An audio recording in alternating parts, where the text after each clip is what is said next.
Yung baybayin namin, nasira na, naguho na, wala na kaming baybayan. Yan yung nararapat sa inyo, Bebang. Matigas kasi yung ulo nyo. Ang sama-sama mo, Maria. Ubod ka lang sama. Ginugulo mo yung baybayan namin.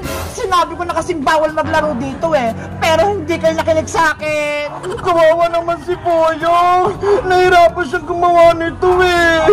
Tapos sinira lang ni Maria. Huwag ka magkalala, Nanay Bebang. Ipapaayos ulit natin yan kay Tatay Boyong. Hindi na kayo pwede magpatay ng baybayan dito. Bakit bang sumasama mo, Maria? Wala naman kami ginawang masama sa'yo, ah. Anong wala? Nakalimutan mo na, Bebang? Diba? Pinakulong mo kami ni Mami Margaret, tapos pinahuli mo kami sa barangay Tanad. Kasalanan niyo naman yan, Maria, kasi pinalayas niyo si Bebang sa bahay nila, kaya hinuli kayo ng barangay Tanad. Hindi namin deserve makulong, kaya magigant kami sa inyo. Lalo ka na, Bebang. Hindi ako papayag na saktaming Nanay Bebang ko. Ako yung makatabat mo, Maria. Nanay-nanayan mo si Bebang, Princess. Ay, mukha kang matanda eh. Para kang lola. Ikaw talaga, Maria. Naghanap pa ng away, no? Sige, lumapit ka, Princess. Papatulan din kita. Ay, aba, matapang ka talaga, ha? Etong sa'yo. Ah! Princess, wag! Bayang! Aray ko! Yung mata ko! Na black eye! Lagot ka, Princess! Nasuntok mo si Bayang! Tatay Boyong! Sorry! Hindi ko sinasadya! Ano ba kasing nangyayari dito?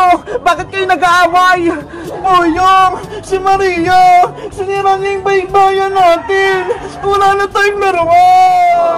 Ano? Yung bahay natin? Wala na! Tingnan mo! Giniba na ni Maria! Yung mga poste! Tinumba niya! Pinaghirapan ko itong gawin eh! Tapos sinira lang! Tatay Boyong, pagalitan mo nga si Maria! Siya ay may kasalanan! Maria! Bakit mo sinira to? Naglalaro lang kami ng bahay-bayan ah! Bakit ka lang gugulo? Eh kasi nga, bawal maglaro dito! Lupa to ni Mami Margaret! Kaya may karapatan ako magpalis sa inyo! Hindi tama yung ginagawa mo! Ibalik mo yung bahay-bayan namin! Ano? Ako na nga sumira? Tapos ako pa magkaayos? Tama! Ayusin mo yan! Kung hindi, malalagot ka sa amin!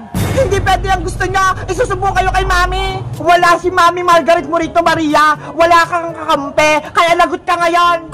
Ayusin mo yung baybayan namin, Maria! Ngayon din! Bebang, pagsabihan mo nga sila! Huwag nila akong awayin! Ikaw yung una ng gulong, Maria! Kaya bahala ka na sa buhay mo! Hindi kita kakampihan! Ano, Maria? Aayusin mo ba yung bahayan namin? O hindi? Ayoko! Hindi ako marunong! Sinira mo yung pinaglalaruan namin, tapos hindi mo kayang ayusin! Lagot ka ngayon! Ayoko na! Hindi na ako manggugulo sa inyo! Hoy, Maria! Bumalik ka dito! Mami! Tulong! Bebang! Wala na si Maria! Tumakbo na! Yay! Wala na nanggugulo sa atin! Pwede na rin tayo maglaro ng baybayan! Tatay Boyong, ayusin ulit yung baybayan natin! Maglaro na ulit tayo! Okay, ako nang bahala! Aayusin ko to! Yahoo! Mabubunalit yung pamilya namin!